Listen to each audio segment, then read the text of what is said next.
ICC ಪುರುಷರ T20 ವಿಶ್ವಕಪ್ 2026ರ ಕಾವು ಮತ್ತಷ್ಟು ಏರಿದೆ.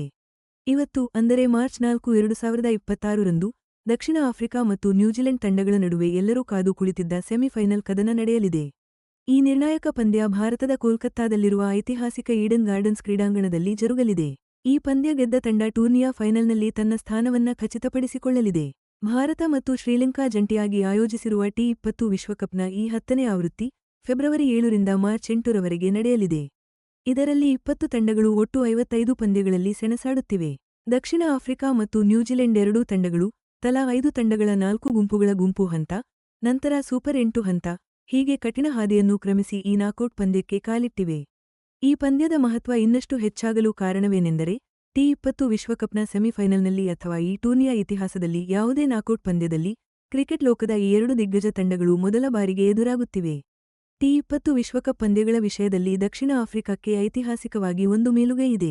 ಬ್ಲಾಕ್ ಕ್ಯಾಪ್ಸ್ ವಿರುದ್ಧ ನ್ಯೂಜಿಲೆಂಡ್ ತಂಡಕ್ಕೆ ಅಜೇಯ ಓಟವನ್ನು ಮುಂದುವರಿಸಿಕೊಂಡು ಬಂದಿದೆ.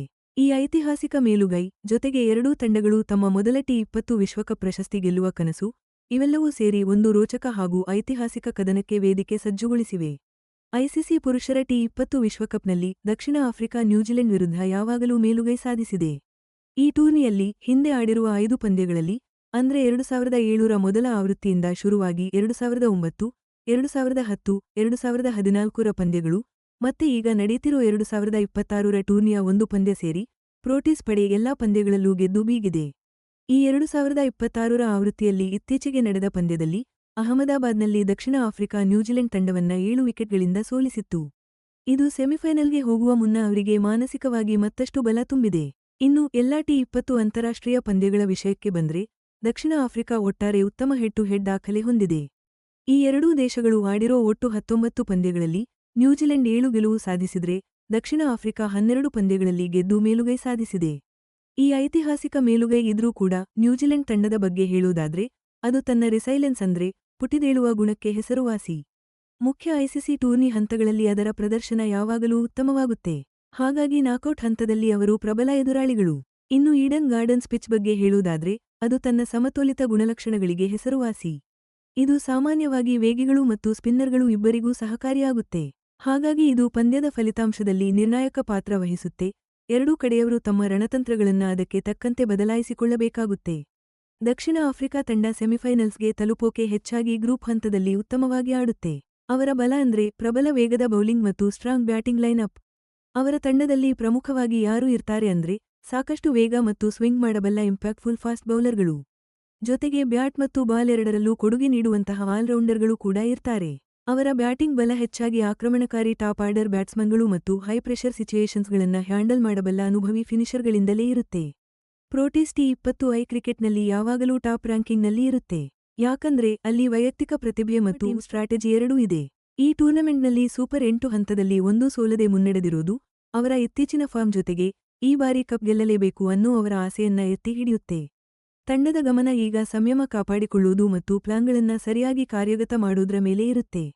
ಅದರಲ್ಲೂ ಪವರ್ ಪ್ಲೇ ಮತ್ತು ಡೆತ್ ಓವರ್ಸ್, ಯಾಕಂದ್ರೆ ಟಿ20 ಪಂದ್ಯಗಳು ಹೆಚ್ಚಾಗಿ ಆ ಹಂತಗಳಲ್ಲೇ ನಿರ್ಧಾರವಾಗುತ್ತವೆ. ಸಾಮಾನ್ಯವಾಗಿ ಚುರುಕಾಗಿರುವ ಅವರ ಫೀಲ್ಡಿಂಗ್ ವಿಭಾಗ ಕೂಡ ಬಹಳ ಮುಖ್ಯವಾಗುತ್ತೆ.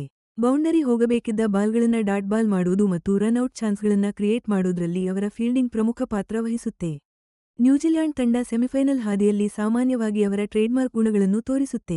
ಅಂದ್ರೆ ಶಿಸ್ತುಬದ್ಧ ಬೌಲಿಂಗ್, ತಂತ್ರಗಾರಿಕೆಯ ಬ್ಯಾಟಿಂಗ್, ಮತ್ತೆ ಅದ್ಭುತ ಫೀಲ್ಡಿಂಗ್. ಬ್ಲಾಕ್ ಕ್ಯಾಪ್ಸ್ ಹೆಚ್ಚಾಗಿ ನಂಬೋದು ಅನುಭವಿ ಆಟಗಾರರು ಮತ್ತೆ ಹೊಸ ಪ್ರತಿಭೆಗಳ ಮಿಶ್ರಣದ ಮೇಲೆ. ಅವರ ಬೌಲಿಂಗ್ ವಿಭಾಗದಲ್ಲಿ ಸಾಮಾನ್ಯವಾಗಿ ನಿಖರವಾದ ವೇಗದ ಬೌಲರ್ಗಳು ಮತ್ತೆ ಬುದ್ಧಿವಂತ ಸ್ಪಿನ್ ಆಯ್ಕೆಗಳ ಒಳ್ಳೆ ಕಾಂಬಿನೇಷನ್ ಇರುತ್ತೆ. ಇದು ಎದುರಾಳಿಗಳ ರನ್ ಗತಿಯನ್ನು ಕಟ್ಟಿಹಾಕಿ ಮುಖ್ಯ ಸಂದರ್ಭಗಳಲ್ಲಿ ವಿಕೆಟ್ ಪಡೆಯೋ ಸಾಮರ್ಥ್ಯ ಹೊಂದಿದೆ. ಬ್ಯಾಟಿಂಗ್ನಲ್ಲಿ ನ್ಯೂಜಿಲೆಂಡ್ ಹೆಚ್ಚಾಗಿ ಲೆಕ್ಕಾಚಾರದ ಆಕ್ರಮಣಕಾರಿ ಆಟ, ಜೊತೆಯಾಟಗಳನ್ನು ಕಟ್ಟುವುದು ಮತ್ತೆ ಇನ್ನಿಂಗ್ಸ್ನ ಕೊನೆಯ ಭಾಗದಲ್ಲಿ ಪರಿಣಾಮಕಾರಿಯಾಗಿ ವೇಗ ಹೆಚ್ಚಿಸೋಕೆ ಒತ್ತು ಕೊಡುತ್ತೆ. ಐಸಿಸಿ ಟೂರ್ನಿಗಳ ಕೊನೆಯ ಹಂತಗಳನ್ನು ತಲುಪುವಲ್ಲಿ ಅವರು ನಿರಂತರವಾಗಿ ಯಶಸ್ವಿಯಾಗಿದ್ದರು. ಹಲವು ಸೆಮಿಫೈನಲ್ ಪ್ರವೇಶಗಳು ಮತ್ತೆ ಹಿಂದಿನ ಟಿ20 ವಿಶ್ವಕಪ್ಗಳಲ್ಲಿ ರನ್ನರ್ ಅಪ್ ಆಗಿದ್ದರು. ಈ ಟಿ20 ವಿಶ್ವಕಪ್ ಪ್ರಶಸ್ತಿಯೇ ಅವರ ಅಂತಿಮ ಗುರಿ, ಅದು ಇನ್ನೂ ಕೈಗೆ ಸಿಕ್ಕಿಲ್ಲ. ಬೇರೆ ಬೇರೆ ಪಿಚ್ ಪರಿಸ್ಥಿತಿಗಳಿಗೆ ಹೊಂದಿಕೊಳ್ಳುವ ಅವರ ಸಾಮರ್ಥ್ಯ, ವಿಶೇಷವಾಗಿ ಭಾರತ ಮತ್ತೆ ಶ್ರೀಲಂಕಾದ ಉಪಖಂಡದ ಮೈದಾನಗಳಲ್ಲಿ ಅವರ ಪ್ರದರ್ಶನದಲ್ಲಿ ಒಂದು ಮುಖ್ಯ ಅಂಶ ಆಗಿರುತ್ತೆ.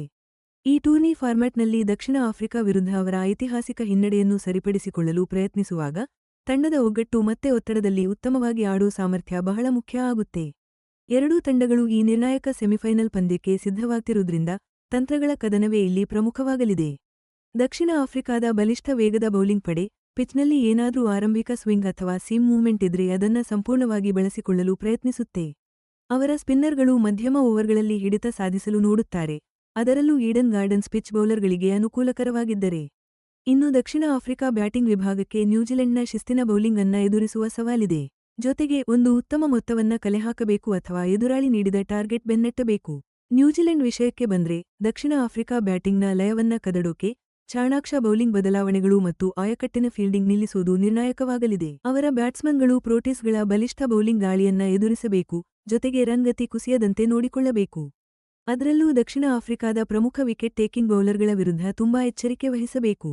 ಎರಡೂ ತಂಡಗಳಿಗೂ ಇದು ಸ್ಪಷ್ಟವಾಗಿ ಗೊತ್ತಿದೆ. ಯಾವುದೇ ತಪ್ಪು ಮಾಡದೆ ಆಡೋದು, ಪ್ರತಿಯೊಬ್ಬ ಆಟಗಾರನೂ ಉತ್ತಮ ಪ್ರದರ್ಶನ ನೀಡುವುದು, ಹಾಗೆ ತಮ್ಮ ಗೇಮ್ ಪ್ಲಾನ್ಗಳನ್ನ ಅಚ್ಚುಕಟ್ಟಾಗಿ ಜಾರಿಗೆ ತರುವುದು ಮಾರ್ಚ್ 8ರ ಫೈನಲ್ಗೆ ಎಂಟ್ರಿ ಕೊಡಲು ನಿರ್ಣಾಯಕವಾಗುತ್ತೆ. ಒಟ್ಟಿನಲ್ಲಿ ಈ ಸೆಮಿಫೈನಲ್ ಪಂದ್ಯ ರೋಮಾಂಚಕಾರಿ ಪಂದ್ಯವಾಗೋದು ಗ್ಯಾರಂಟಿ. ಕ್ರಿಕೆಟ್ ಲೋಕದ ಅತ್ಯಂತ ಸ್ಪರ್ಧಾತ್ಮಕ ಎರಡು ರಾಷ್ಟ್ರಗಳು ತಮ್ಮ ಸಾಮರ್ಥ್ಯ ಮತ್ತು ತಂತ್ರಗಾರಿಕೆಯನ್ನ ಪ್ರದರ್ಶಿಸಲಿವೆ.